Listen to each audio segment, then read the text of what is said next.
Thank you very much indeed. It's very good to be here. I bring a somewhat eccentric perspective because as an American expatriate sitting in Brussels, I'm witnessing all of these things both at a distance and also firsthand. But let me try to add a couple of thoughts, and I agree very much with what we've already heard. But let me just make 3 points to you, really. The first is that if we think about this period that we're dealing with now, and you've both characterized it, I think, very well, very well.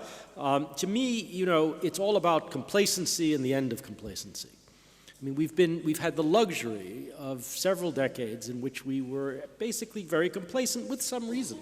Complacent about prosperity, complacent about stability, complacent about the cohesion of our societies, I would say, on both sides of the Atlantic. And clearly this has been shaken, and it's no longer appropriate. And so the first point is really to think about what the effect of this will be on some big shifts that we've seen on the global scene that we've in fact been witnessing for the last decades, but are now taking on new relevance. And we know what they are. It's about the rise of Asia, not just the rise of Asia as an economic power, but also the rise of Asia as a source of risk. Economic risk, because we don't know a lot. It's not very transparent about China and elsewhere, but also because the risks are very palpable in the South China Sea, in the East China Sea, and so on. So rise of Asia. This is not just an elite concern. At my organization, we've done some polling over the last years, asking people in everyday people actually, whether they think Europe or Asia is more important to their own personal interests. We do this polling. We do it in Europe too. It's very striking. The younger you are, the more you think about Asia. Majorities think about Asia. It's not all positive. It's a mix, but they really think it's at the center of their world, and I doubt that they're wrong.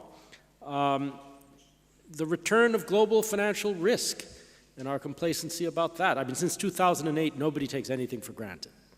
And they're right not to take things for granted.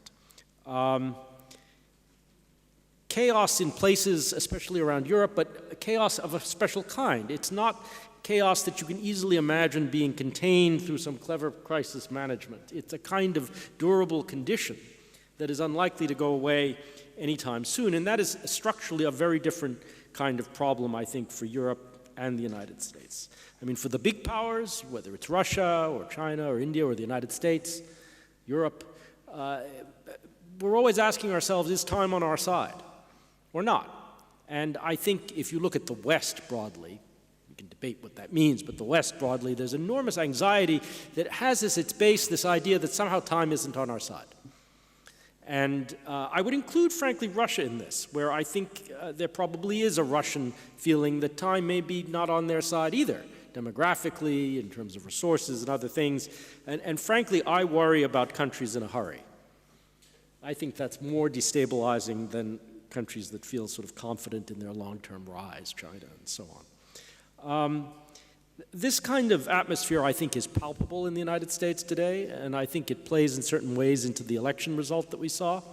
I know many Europeans worry, and others in the Middle East worry about American disengagement, about American isolationism.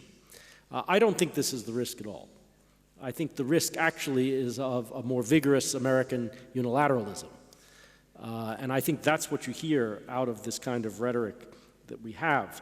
The second point is really starts with domestic politics, but it's obvious, and you've all mentioned it. It's this revolt against the elites.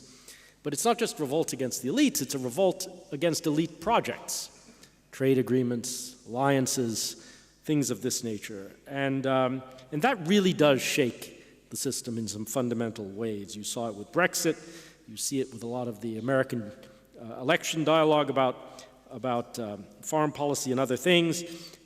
Questioning of globalization, anger at it, actually. I could put it that way.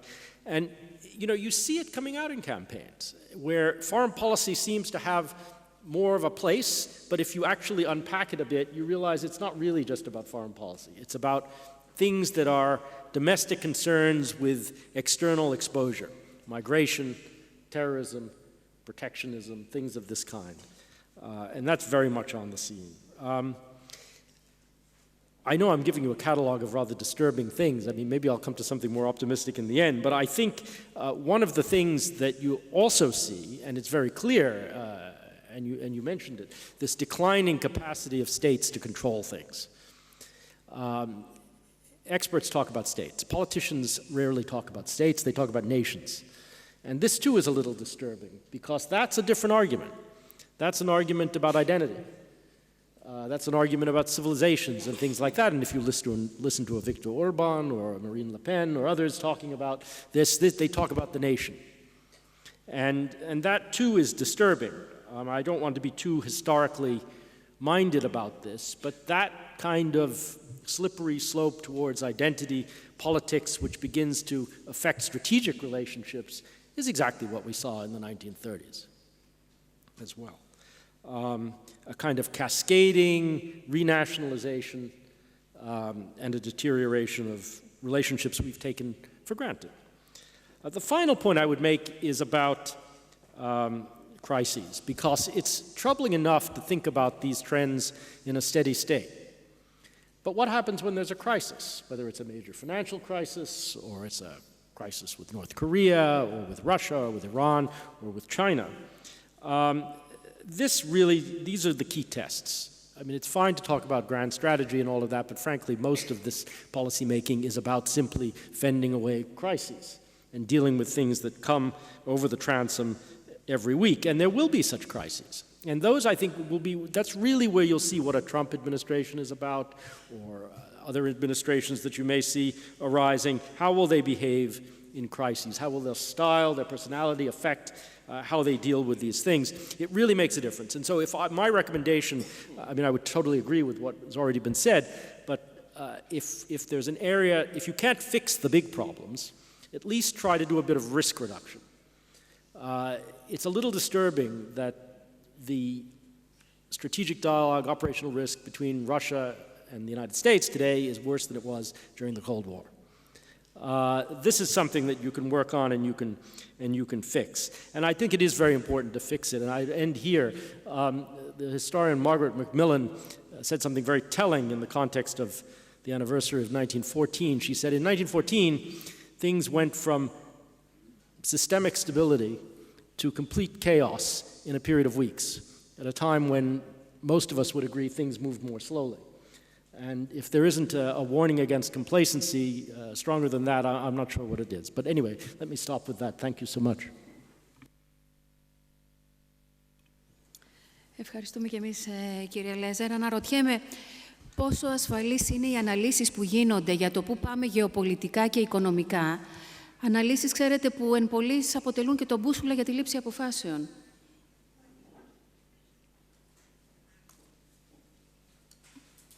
Well, there's probably nothing more unpopular to be these days than a think tank expert anywhere.